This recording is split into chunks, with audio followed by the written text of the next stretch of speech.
Guys, I remember watching a Tesla fan site. There was a guy who made a video saying that BYD doesn't make any money on its electric cars and therefore it would fail. Well, I debunked that video at the time, but now, even after that, a year later, BYD's net profit has blown up by 140%.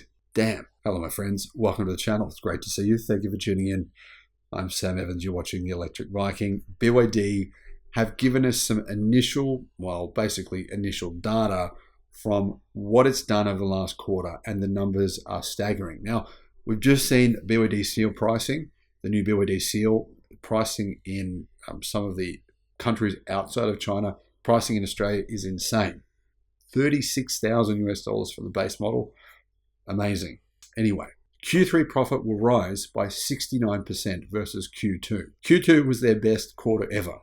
It's just gone up by 70% versus the previous quarter. But comparing the quarter that we just saw from BYD versus the same quarter last year, so Q3 of last year, profit has actually blown up by a staggering 140%. The mind just boggles. This is insane. I mean, how is this happening? How have BYD done this?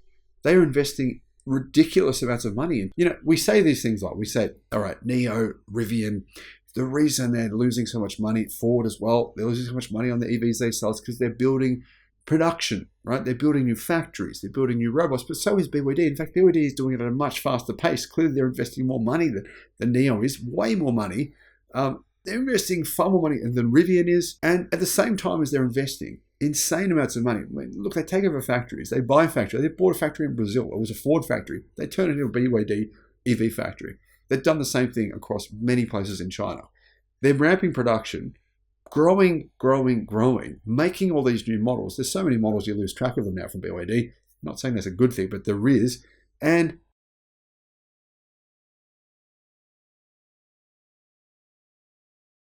I'm not exactly sure, but it's very, very impressive.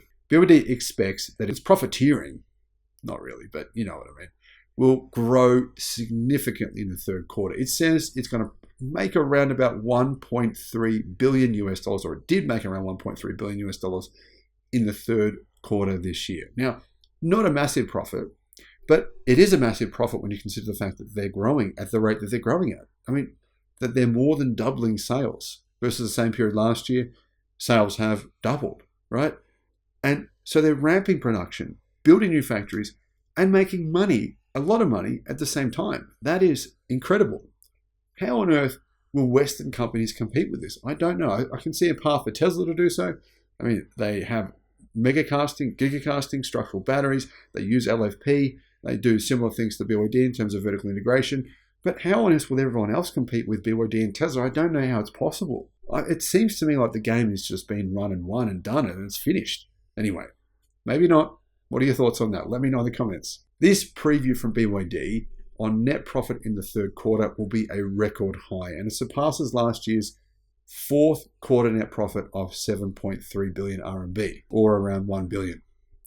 In the first quarter, BYD's net profit was 43.5% lower than last year's fourth quarter due to a decline in EV sales. But that's actually not really a fair thing to say. It's correct statistically, but in China, vehicle sales for the last 50 years of Chinese history have been around 35% of what they are in the fourth quarter.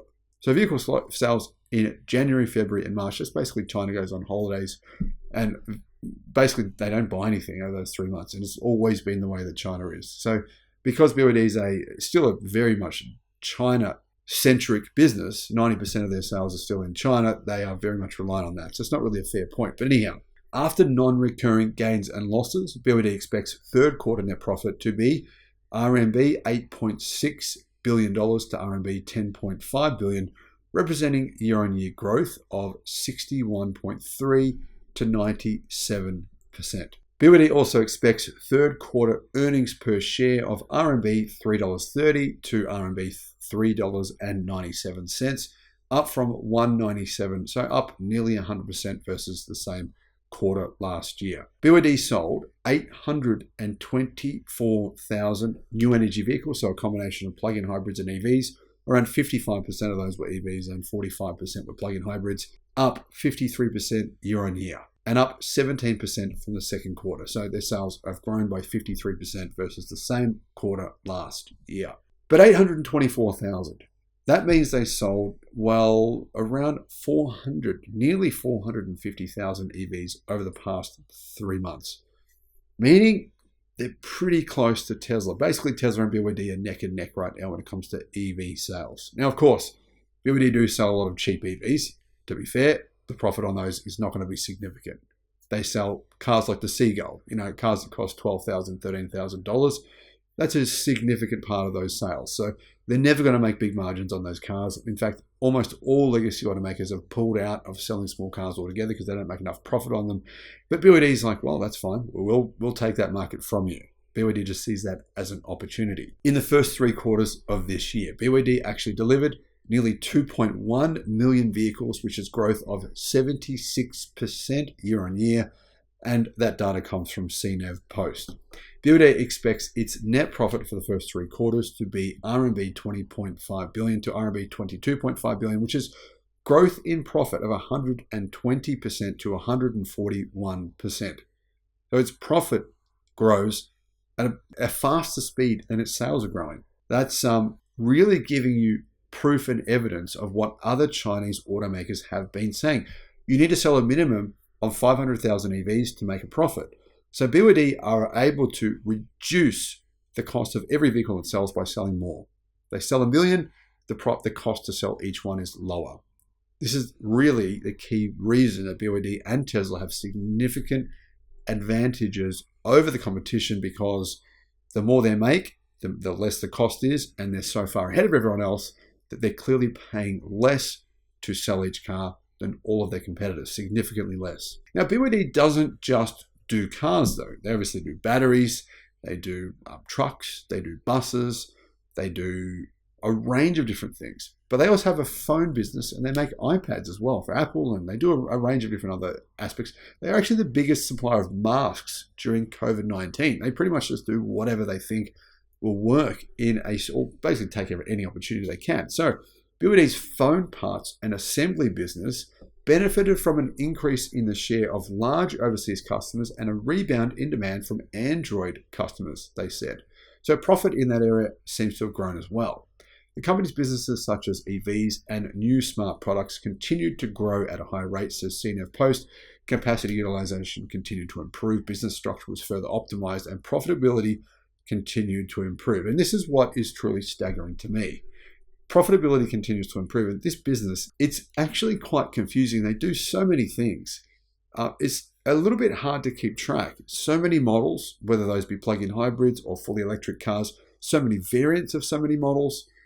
Honestly, I don't think I would know a single person, even in China, would know all the models they sell. There's just that many different options. And that doesn't include all their future models, pickup trucks, all the things that they're currently working on. This business is just really blowing the doors off the competition, whether that's in China or worldwide. And you can really see why Warren Buffett and Charlie Munger recognized so long ago the potential of this company. Let me know your thoughts in the comments. Thanks for watching.